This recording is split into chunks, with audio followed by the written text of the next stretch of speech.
Hiya, welcome to the channel and welcome to the cave.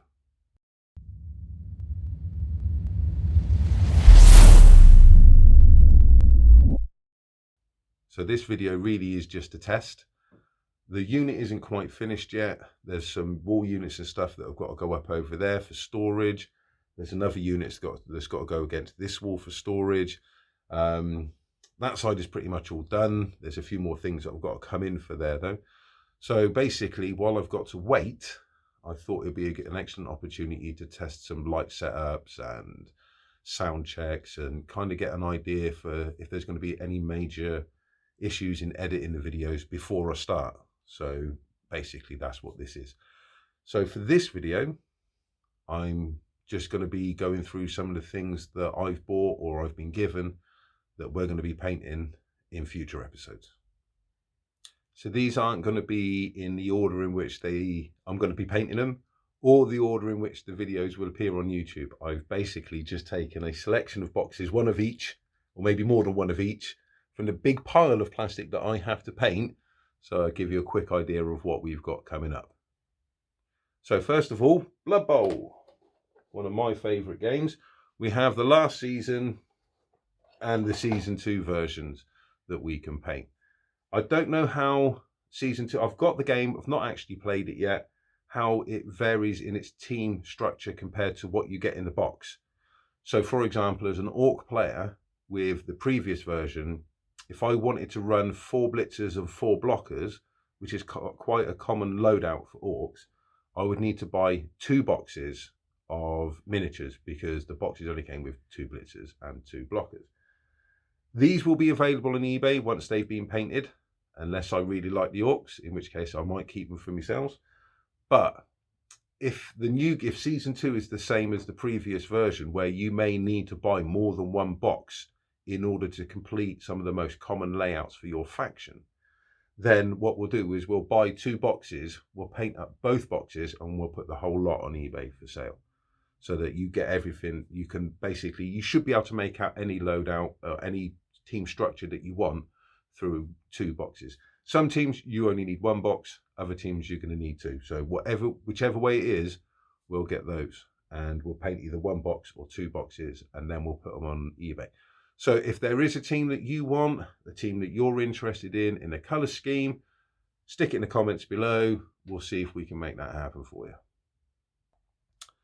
So a game that I don't actually play is Necromunda, but when I was looking for miniatures to paint for this channel and I was going through the shelves on the local hobby shop, this kind of stood out. I don't know why. I think I was looking at it going, oh, maybe I should paint something that is not necessarily a game that I play, but a game other people do. I know Necromunda is quite popular.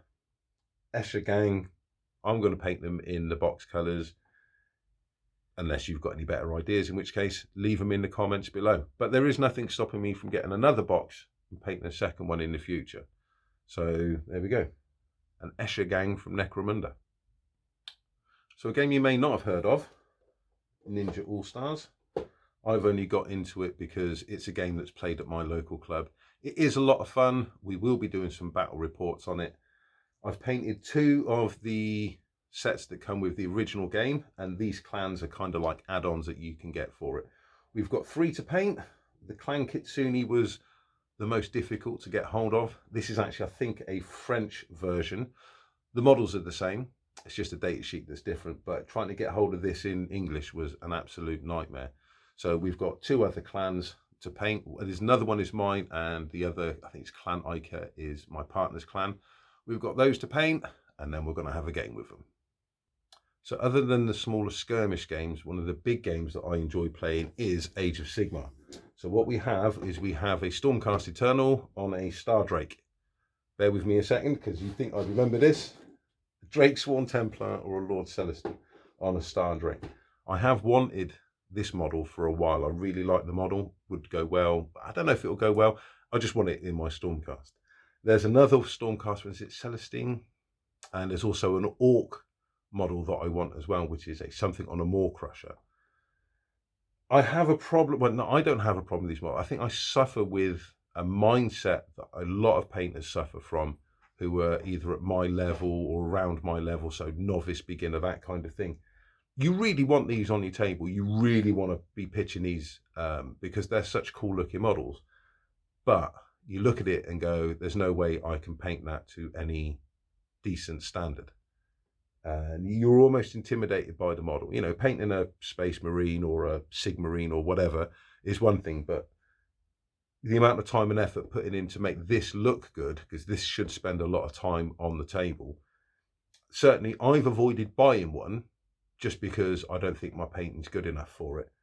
Or you end up buying one and never painting it because you're just scared of painting it. So I've bought it. I am painting it. That's the whole reason. This is a challenge for me. eBay, probably not. This is probably going to be part of my never say never, but this is probably going to be part of my personal army. So something on a Star Drake, because even though I've just looked at it, I can't remember. Age of Sigmar, something on a Star Drake. We're painting that one too. I don't play Warhammer 40,000. However, I do enjoy kilting. And so we have a Deathwatch starter set here. I have actually done a Deathwatch kit before because Deathwatch is my kill team of choice, because why would you have anything else? Just look at them. They're cool. I have no idea whether they're any good, and I certainly don't play them. If they are, I'm definitely playing them wrong, because the one serious game that I've had, I've lost. But Deathwatch are the ones for me. I like the way that they look. I have, like I said, I've painted a set of these up already, and they're all magnetized. So shoulder pads, shoulders, heads, so I can have any loadout that I want. So I have basically 5 torsos on bases, and then I can add whatever weapons and shoulder pads and heads that I want. I quite enjoyed that process, so I've bought another one, and I'm going to do it again, but this time I'm taking you along for the journey. Will this end up on eBay? Maybe. If I like it more than I like the originals, these ones might stay with me, and I might put the originals up on eBay. We'll have to see how that one goes, but certainly we're going to do it again with this one.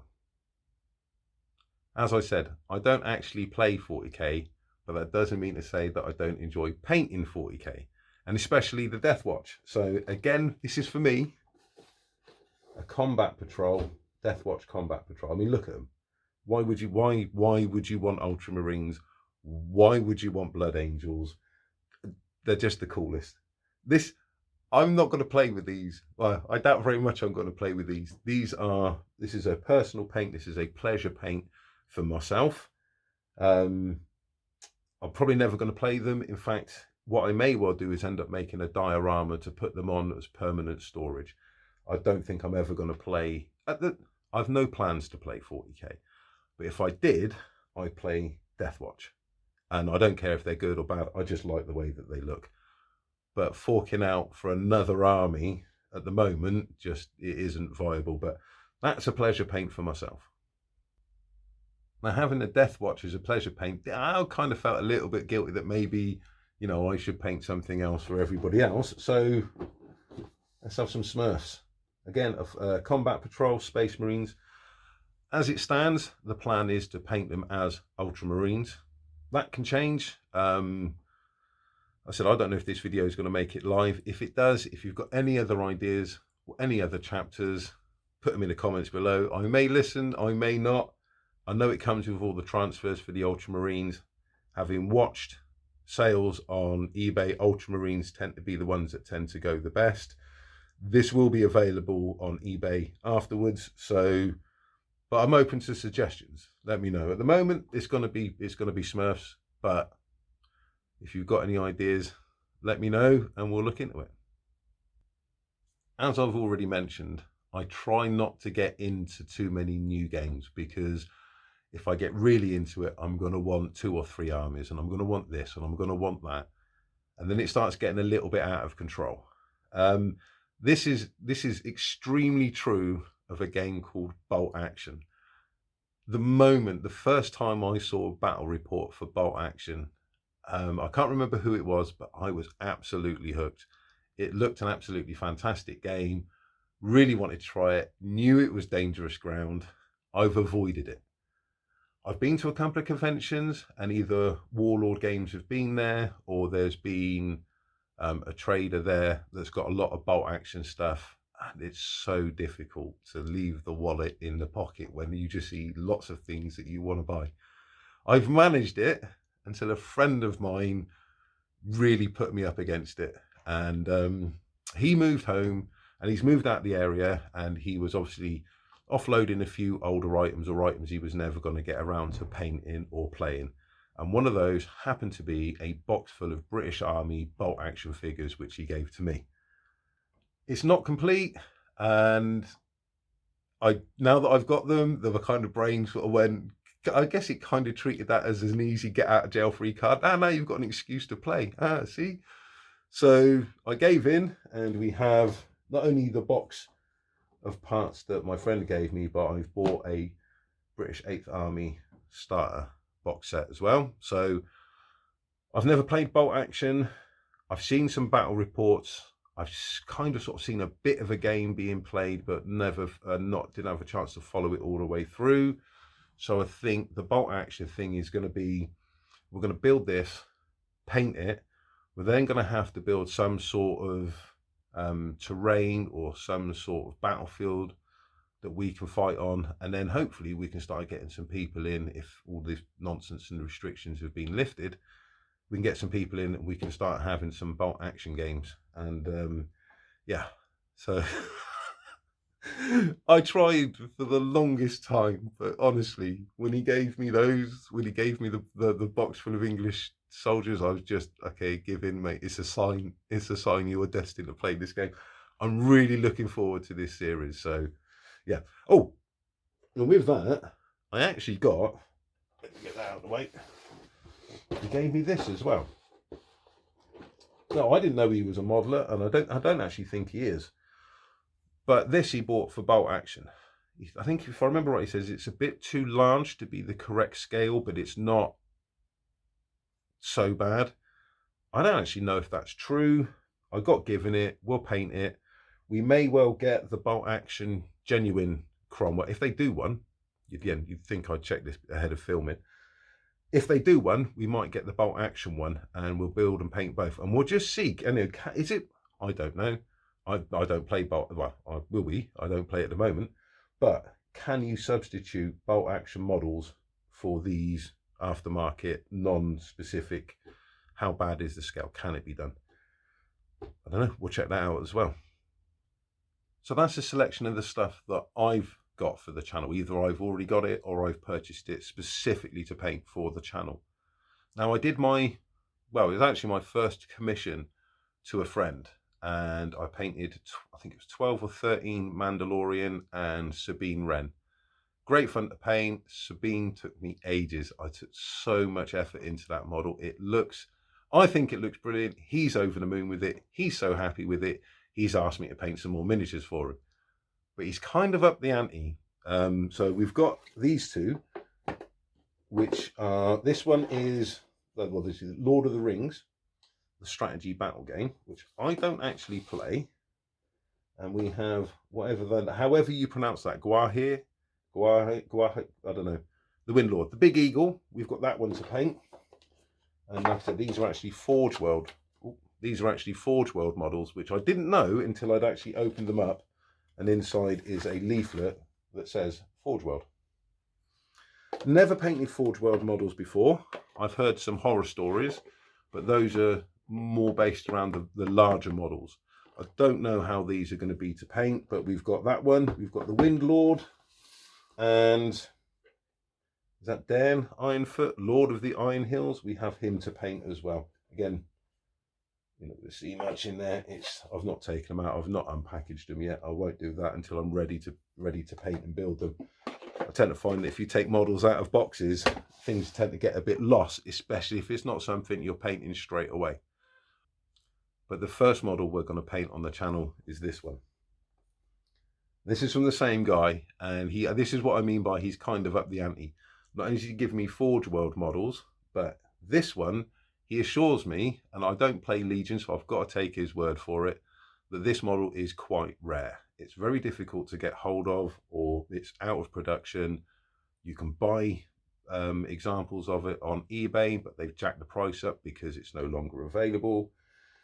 You can get it in a variety of poses, so you can have it with pistol and or lightsaber, and with or without the helmet. Now, if I remember rightly, he wants it with the lightsaber and with the helmet. So that is pretty much what we're going to be going for there, and he wants it the same as the box art. So that's pretty much what we're going for. And like I said, he's really told me quite a number of times that it's a rare model. You can't get it anymore. It's a fortune. So at this precise moment in time, I'm not exactly sure which one worries me the most, whether it's going to be painting this model or painting that Star Drake, because they both are going to give me challenges. I'm worried about both of them just because, like I said, the Star Drake is a challenge model, and this one because it's quite a special one and I'm trusted to paint it properly. So yeah, we'll have to see how that goes. But yeah, that's the selection. Hope you liked it. If you did, please hit the like, subscribe and notifications bell. Leave a comment down below if there's something specific you want to see on the channel.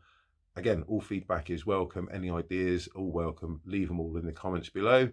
Hope you enjoyed this episode, and I look forward to seeing you back in the cave at some point soon.